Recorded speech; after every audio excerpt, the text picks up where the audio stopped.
പ്രതിപക്ഷ നേതാവ് വി.ഡി. സതീശൻ നയിക്കുന്ന യാത്രയിൽ പങ്കുചേരുമെന്ന് വി.എസ്. അച്യുതാനന്ദന്റെ പേഴ്സണൽ അസിസ്റ്റന്റായിരുന്ന എ. സുരേഷ് അറിയിച്ചു.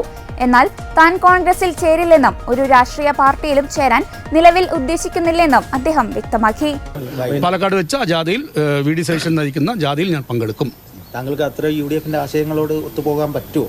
അല്ല, ഞാൻ എൻ്റെ സ്വതന്ത്ര നിലപാട് എപ്പോഴും കാത്തുസൂക്ഷിക്കുന്ന ആളാണ്. കാരണം ഇടതുപക്ഷ മനസ്സ് കേരളത്തിലുണ്ടാവണം. ഇടതുപക്ഷം ശോഷിക്കാൻ പാടില്ല, ഇടതുപക്ഷത്തിന് മൂല്യച്യുതി സംഭവിക്കാൻ പാടില്ല എന്ന് വിശ്വസിക്കുന്ന ആയിരക്കണക്കിന് ആൾക്കാരിൽ ഒരാളാണ് ഞാൻ. ആ മൂല്യച്യുതിക്ക് സംഭവിച്ചാൽ പാർട്ടി ഉണ്ടാവും, ജനങ്ങളുണ്ടാവില്ല. സ്വാഭാവികമായിട്ടും പാർട്ടിക്ക് മൂല്യച്യുതി സംഭവിച്ചിട്ടുണ്ടെന്ന് ഞാൻ പറഞ്ഞതല്ല. കഴിഞ്ഞ തദ്ദേശ തെരഞ്ഞെടുപ്പിൽ തോൽവിക്ക് ശേഷം പാർട്ടി സംസ്ഥാന കമ്മിറ്റി വിലയിരുത്തിയ കാര്യമാണ് ഞാൻ പറയുന്നത്. പാർട്ടിക്ക് ഒരുപാട് മൂല്യശോഷണം സംഭവിച്ചിട്ടുണ്ട്, പാർട്ടി സഖാക്കൾക്ക് ഒരുപാട് തെറ്റുകൾ സംഭവിച്ചിട്ടുണ്ട്. തിരുത്തൽ പ്രക്രിയ നടക്കണമെന്ന് പറഞ്ഞ ഞാനല്ല, പാർട്ടി സംസ്ഥാന കമ്മിറ്റിയിലെ രേഖയിൽ തന്നെ പറയുന്നുണ്ട്. ഇനിയും കാത്തിരുന്നിട്ട് ഒരു കാര്യമില്ല എന്ന് മനസ്സിലാക്കിക്കൊണ്ടാണോ ഇനി ഇത്തരത്തിലൊരു നീക്കം? അല്ല, ഞാൻ പറഞ്ഞല്ലോ, ഞാൻ ഇത്രത്തോളം ഒരു ഇൻസൾട്ട് അനുഭവിക്കാൻ തക്ക തെറ്റ് ഞാൻ ചെയ്തിട്ടില്ല. 13 കൊല്ലമായിട്ട് ഞാൻ നിരവധി തവണ ഞാൻ നിങ്ങളോട് വ്യക്തമായി പറഞ്ഞിട്ടുണ്ട്. FB പേജിൽ ഞാൻ എഴുതിയിട്ടുണ്ട്. 3 തവണ സംസ്ഥാന കമ്മിറ്റിക്കും 1 തവണ ജില്ലാ കമ്മിറ്റിക്കും ഞാൻ കത്ത് കൊടുത്തിട്ടുണ്ട്. ആ കത്തിന് മറുപടി പോലും തന്നിട്ടില്ല.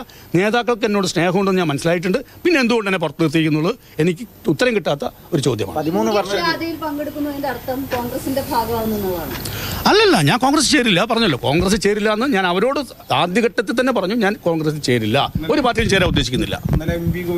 ചേർത്ത് നിർത്താൻ ശ്രമിക്കുമ്പോൾ കോൺഗ്രസുമായി സഹകരിച്ചാൽ എന്ത് ചെയ്യാൻ കഴിയുമെന്നുള്ളതാണ്. ചേർത്ത് നിർത്താൻ ശ്രമിക്കും, ഞാൻ എല്ലാ കാര്യം നിങ്ങളോട് സംസാരിക്കുന്ന ആളാണ്, വ്യക്തിപരമായിട്ടും അല്ലാതെയും. എന്ത് ചേർത്ത് നിർത്താൻ ശ്രമിച്ചതാണ് പറയുന്നത്? കഴിഞ്ഞ ഒരു 3 ആഴ്ച മുമ്പ് ഇവിടുത്തെ ബ്രാഞ്ച് യോഗം കൂടിയിട്ട് എന്നെ ഗ്രൂപ്പിലെടുക്കാൻ ആലോചിച്ചു സഖാക്കൾ. സുരേഷ് ഏട്ടൻ ഗ്രൂപ്പിൽ വരണം, എന്നിട്ട് പാർട്ടി അംഗമാവണം എന്നാലും പറഞ്ഞു. അപ്പോൾ തന്നെ കമ്മിറ്റിയിൽ നിന്ന് പങ്കെടുത്ത സഖാവ് പറഞ്ഞത് സംസ്ഥാന കമ്മിറ്റിയാണ് തീരുമാനിക്കേണ്ടത്. എൻ്റെ സംഘടനാ വിദ്യാഭ്യാസം അനുസരിച്ച് ഒരു പാർട്ടി ഗ്രൂപ്പിൽ ഒരാളെ എടുക്കാൻ സംസ്ഥാന കമ്മിറ്റി തീരുമാനിക്കേണ്ട കാര്യമില്ല. ഗ്രൂപ്പ് എന്ന് പറയുന്നത് പാർട്ടിയുടെ അടിസ്ഥാനമായിട്ടുള്ളൊരു മെമ്പർഷിപ്പിൻ്റെ തുടക്കമാണ്, ഘട്ടമാണ്. അത് കഴിഞ്ഞാൽ CM ആവുന്നു, കാൻഡിഡേറ്റ് മെമ്പർ ആവുന്നു. അത് കഴിഞ്ഞാൽ PM ആവുന്നു, പാർട്ടി മെമ്പർ. ഇതാണ് പാർട്ടിയുടെ സംഘടന അറിയുന്നവർക്ക് മനസ്സിലാവുന്ന കാര്യം. ഞാനും അതാണ് പഠിച്ചത്.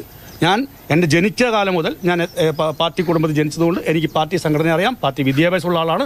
അതുകൊണ്ട് ഗ്രൂപ്പിലെടുക്കാൻ സംസ്ഥാന കമ്മിറ്റി തീരുമാനിക്കണമെന്ന് പറഞ്ഞാൽ വിഡ്ഢിത്തരം പറഞ്ഞു പോയ ആളാണ്. അത് കഴിഞ്ഞ് പ്രതിഷേധിച്ച് ആ കമ്മിറ്റിയിൽ നിന്ന് ആളുകൾ ഇറങ്ങിപ്പോയി, എൻ്റെ വീട്ടിലേക്ക് വന്നു. അവരെന്നോട് പറഞ്ഞത്, സുരേഷ് ഏട്ടാ ഞങ്ങൾ ഈ പാർട്ടി പ്രവർത്തിക്കുന്നില്ല. ഞാൻ അവരോട് പറഞ്ഞത്, നിങ്ങൾ എനിക്ക് വേണ്ടി വാദിക്കേണ്ട, ഇനി ഞാൻ ഈ പാർട്ടി സംവിധാനത്തിലേക്ക് നിങ്ങൾ എനിക്ക് വേണ്ടി ബുദ്ധിമുട്ടണ്ട, എനിക്ക് വേണ്ടി നിങ്ങൾ പഴി കേൾക്കേണ്ട എന്ന് ഞാൻ അവരോട് പറഞ്ഞാണ്. നടന്ന സംഭവം അന്വേഷിച്ച് നോക്കൂ. ഇപ്പോൾ സ്വതന്ത്രമായി നിൽക്കുന്നു എന്ന് പറയുമ്പോൾ ഈ CPM വിമതരെ കൂടി ചേർന്നുള്ള ഒരു ഗ്രൂപ്പായി നിങ്ങൾ ഒരുമിച്ച് നിൽക്കാൻ അങ്ങനെയാണ് പദ്ധതി? ഇല്ല, ഞാൻ അവരെന്നെ വിളിച്ചിരുന്നു. അവർ ഞാനുമായിട്ട് നല്ല സമ്പർക്കം ഉള്ള ആളുകളാണ്. എന്നെ വിളിച്ചിരുന്നു. ആ കൺവെൻഷൻ ആലോചിക്കുന്നു എന്നോട് പറഞ്ഞു. ഞാൻ പങ്കെടുക്കില്ല എന്ന് അവരോട് അറിയിച്ചിട്ടുണ്ട്. പങ്കെടുക്കില്ല.